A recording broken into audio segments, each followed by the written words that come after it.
Magandang araw! Ako si Binibining Krisha at ako ang inyong magiging guro para sa araw na ito. At ngayong araw ay dadako naman tayo sa panibagong aralin para sa linggong ito.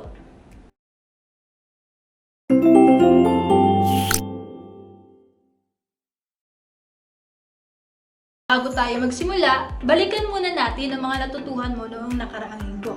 Tara, sasamahan kita!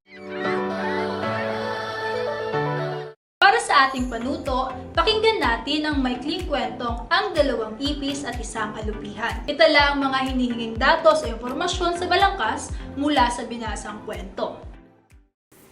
Ang Dalawang Ipis at Isang Alupihan, isang maikling kwento ni Renzi Miguel M. Gonzalez. Sa isang bahay na tahimik na bathala, naninirahan ang iba't ibang mga insekto at peste. May anay, langgam, gagamba, lamok at marami pang iba. Ngunit may dalawang uri ng insektong talaga namang nagahari sa kanilang teritoryong nasasakupan. Ito ang mga ipis at alupihan. Ang pangkat ng ipis ay pinamumunuan ng dalawang makikisig na lider na nagngangalang Tonyo at Buboy. Sila ay magkaibigan na parehong nagmana ng pamumuno sa pangkat ipis na pinagkaloob na nasirang Haring Kokraus dahil sa husay nila sa pakikipagdigma. Samantala ang kanilang kaaway na alupihan ay nagngangalang Kuratong. Pinamumunuan naman niya ang pangkat ng alupihan. Mula sa matagal na hidwaan ng dalawang panig patungkol sa pananakop sa kailaliman ng teritoryong Frigider na nooy sakop ng pangkat langgam, mas lalong umiinit ang tensyon sa pagitan nila. Hanggang sa dumating ang pagkakataon na nagpang-abot na ang dalawang pangkat nang biglang may malaglag na pagkain ang bathalang may-ari ng Frigider na kanilang pinag-aagawan. Lingid sa kaalaman ng mga insekto na pain ito ng bathala upang masupil ang mga insekto at peste sa kanyang bahay. Nang makita ng bathalang may-ari ng Frigider ang agad na pagdubog ng mga ipis at alupihan sa matamis na pagkain na waring nagsasagupaan, kaagad naman nitong kinuha ang pamuksang pamatay insekto na sa botelyang bakal na naglalaman ng likidong lason. Sa pag-aagawa ng dalawang panig ng insekto sa pagkain, hindi nila namalaya ng pag-ulan ng lasong mapamuksa mula sa ibinuga ng botelyang bakal na dulot ng bathalang makapangyarihan at lubhang mautak. Maraming namatay sa grupo ng mga alupihan at gayon din sa grupo ng mga ipis. Hindi rin nakaligtas sa mga lider ng bawat pangkat na sina Tonyo, Buboy at maging si Kuratong. Umalingasaw ang mabahong amoy sa ilalim ng Frigider, ang bagsik ng baho ng mga ipis at ang nakasusulasok na epekto ng lason sa katawan ng mga alupihan. Naubos ang lahi ng dalawang pangkat ng insekto sa teritoryong Frigider na kanilang pinag-aagawan, maging ang kanilang mga itlog sa pangitlugan ay nangagsimatay. Matagal din ang naging hidwaan ng dalawang panig ng insekto sa pagkakakam ng kapangyarihan sa teritoryong nais nilang sakupin. Ngunit hindi na ito hinahayaan pa ng mismong bathala na siyang naglagay ng Frigider sa bahaging iyon ng bahay. Samantalang ang mga pangkat ng langgam, anay at iba pang insektong bahay ay napayapa ang buhay nang mawaksi ang dalawang pangkat ng insektong naghahari-harian sa kanilang tinitirhan. Muli silang bumalik sa dati nilang teritoryo na nooy kinamkam ng dalawang nasirang pangkat. Payapa na muling namumuhay ang mga insekto at patuloy na namemeste sa ilalim ng Frigider. Kung sakaling may pangkat ulit ng insekto na hindi magkasundo, sigurado ang hantungan ng mga ito. Muling mamumuksa ang lason mula sa bathalang nagdudulot nito sa mga tiwali at mapagsamantala.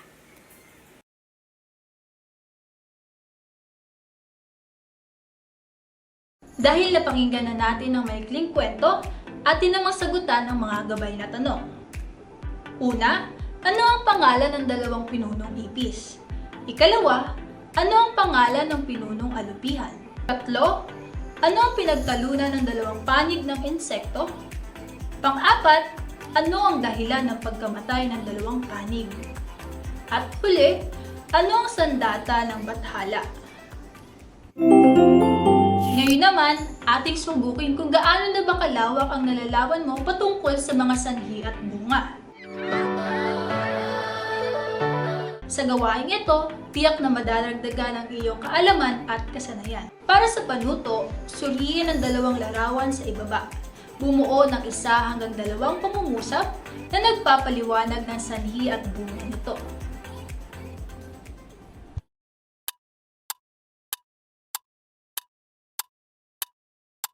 Mahusay klase, inyong napagtagumpayan ng ating unang pagtataya. Kaya naman, maaari na tayong magpatuloy sa ating talakayan. Ating panoorin at pakinggan ang maikling kwento na si Dagang Bayan at si Dagang Bukid. Si Dagang Bayan at si Dagang Bukid. Maganda ang samahan ng dalawang magkaibigang daga. Ang tanging naghihiwalay sa kanila ay ang kanilang tirahan. Ang isa ay taga-bayan at ang isa naman ay taga-bukid. Magkalayo man ay patuloy pa rin ang pagkakaibigan ni na Dagang Bayan at Dagang Bukid. Nagtatanim ng palay si Dagang Bukid sa kanyang lupain. Masipag at masikap siya sa gawaing pambukid kaya't masagana ang kanyang ani. Tahimik at maunlad ang kanyang pamayanan. Namimili naman ng gulay sa mga magsasaka si Dagang Bayan at ipinagbibili niya ito sa mga nagtitinda sa palengke. Maagap at matyaga rin si Dagang Bayan sa pamimili at pag-aangkat ng mga gulay sa mga lalawigan, kaya't maunlad ang kanyang pamumuhay. Kapag maganda at malulusog ang ani, ay madali niya itong naipagbibili. Isang araw, surpresang dinalaw ni Dagang Bayan si Dagang Bukid. Nais niyang makita ang lugar ng kaibigan at makipagkalakalan sa pag-aangkat ng pananim nitong gulay. Napakalayo naman pala ng lugar mo, kaibigan. Ang layo ng aking nilakbay, kaya't nagugutom ako at labis na napagal ang aking katawan. Ganoon ba? Magpahinga ka muna nang makabawi ka ng lakas. Ang sambit ni Dagang Bukid. Kumain na tayo, ako'y gutom na. Ani ni Dagang Bayan. Wala akong pagkain dito sa aking lungga. Kailangan nating maglibot sa kabukiran upang maghanap ng makakain. Halika, maglibot tayo, wika ni Dagang Bukid. Marami rin akong mga pananim na tiyak na maiibigan mo. Dagdag pa niya. Ano? Maghahanap pa tayo ng makakain at wala ka ritong pagkain sa iyong bahay? Hindi makapaniwalang tanong ni Dagang Bayan. Oo, ganyan talaga rito sa bukid. Hahanapin mo muna ang iyong kakainin. Malumanay na sagot ni Dagang Bukid. Maaari bang maliban sa iyong mga gulay ay maghanap pa tayo ng ibang pagkain? Naglakad silang dalawa. Sa may burol, nakakita sila ng supot. Dali-dali nila itong binuksan. Tinapay. Masarap na tinapay. Bulalas ni Dagang Bayan.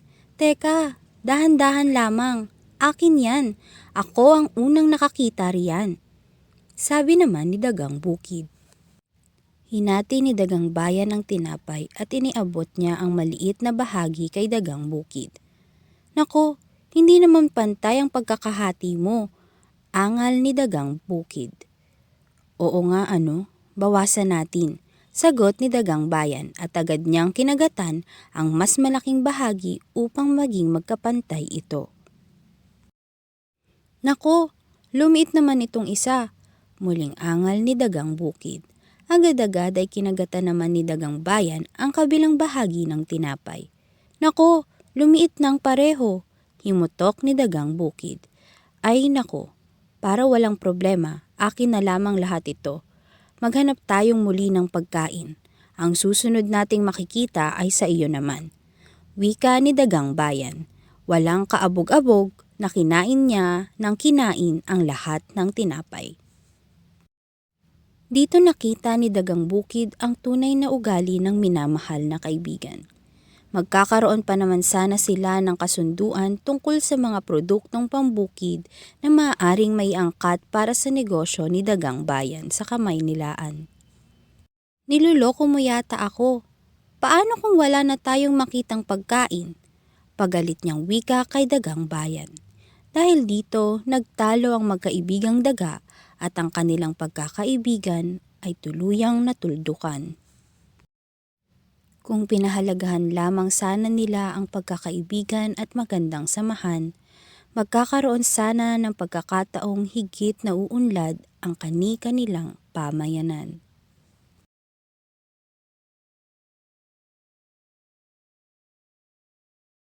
Sa bahaging ito, ating alamin kung papaano ang wastong pagtukoy ng sanhi at bunga. Kaya naman, simulan natin sa isang pagsusuri ng mga pangyayari mula sa kwentong pinakinggan. Para sa panuto, suriin ang mga pangyayari mula sa kwentong Si Dagang Bayan at Si Dagang Bukid. Matapos ay bilugan ang mga pahayag na nagsasaad ng sanhi at ikahon naman ang mga pahayag na nagsasaad ng bunga. Para sa unang pangyayari, nagtanim ng palay si Dagang Bukid sa kanyang lupain. Masipag at masikap siya sa gawaing pambukid kaya't masagana ang kanyang ani.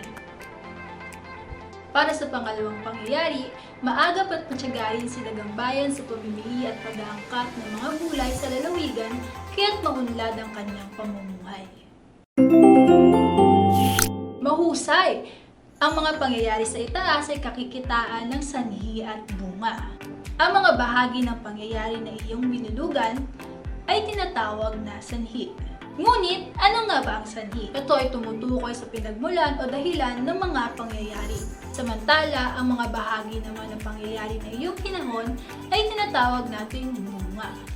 Ang bunga ay ang epekto ng isang kaganapan o ang tinatawag nating resulta. Sa madaling salita, merong pinagmulang dahilan ang isang pangyayari, kaganapan o phenomenon kaya nagkakaroon ng maaaring kahihinatnan, epekto o resulta. Ikaw ba ay handa na sa susunod na gawain? Kung oo, halika at gawin natin ito nang mapaunlad pa ang iyong mga natutuhan. Mangyaring basahin ang panuto at isulat ang iyong sagot sa sagutang papel. Para sa panuto, basahin ang teksto. Iguhin sa kahon ang bituin kung ito ay nagsasaad ng sanhi, at bilog naman kung ito ay nagsasaad ng bunga.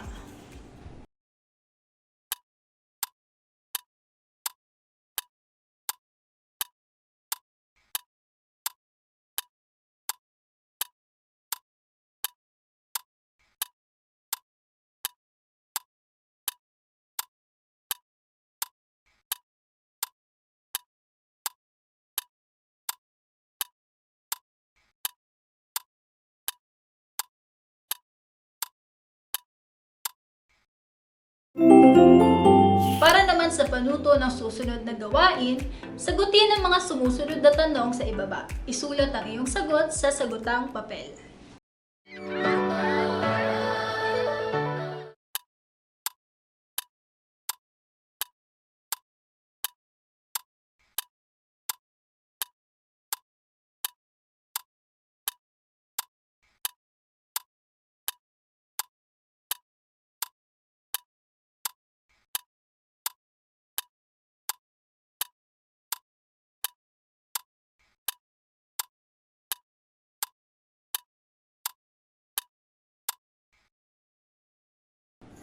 Ngayon ay malapit na tayong matapos sa ating mga gawain.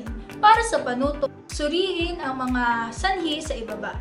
Mula rito, magbigay ng 3 posibilidad na bunga at isulat ang inyong sagot sa sagutang papel.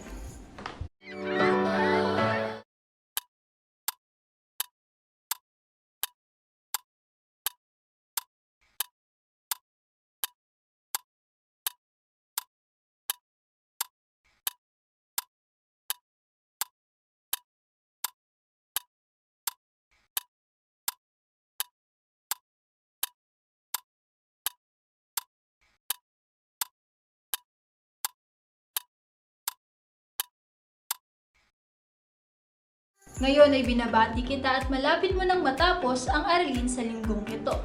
Ngunit bago tayo magpatuloy, binabati kita dahil matagumpay mong nalagpasan ang mga gawain.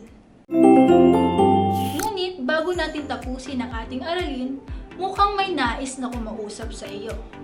Nawain ang katanungan ni Teacher Robelyn. Sagutin ito sa pamamagitan ng pagsulat ng iyong kasagutan sa loob ng speech bubble.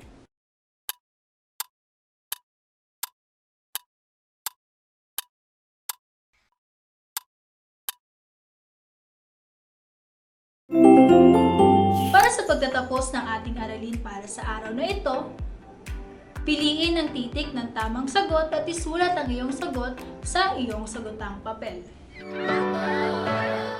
Para sa unang bahagi ng pagsusulit, piliin ang titik ng tamang sagot, isulat ang iyong sagot sa iyong sagotang papel.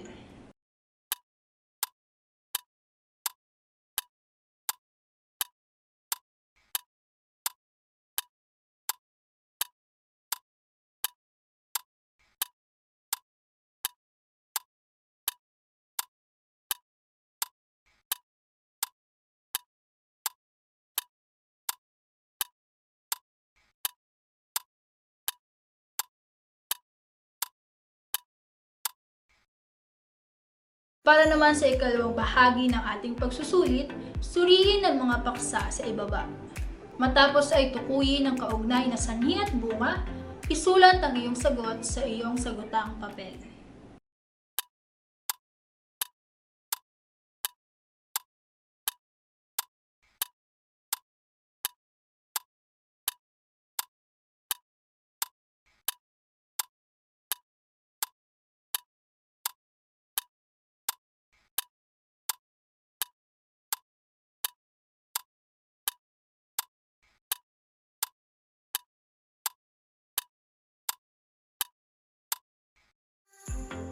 Isang palakpak dahil napagtagumpayan mo ang aralin sa linggong ito. Hanggang sa muli nating pagkikita.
Ngayon ay binabati kita at malapit mo nang matapos ang aralin sa linggong ito.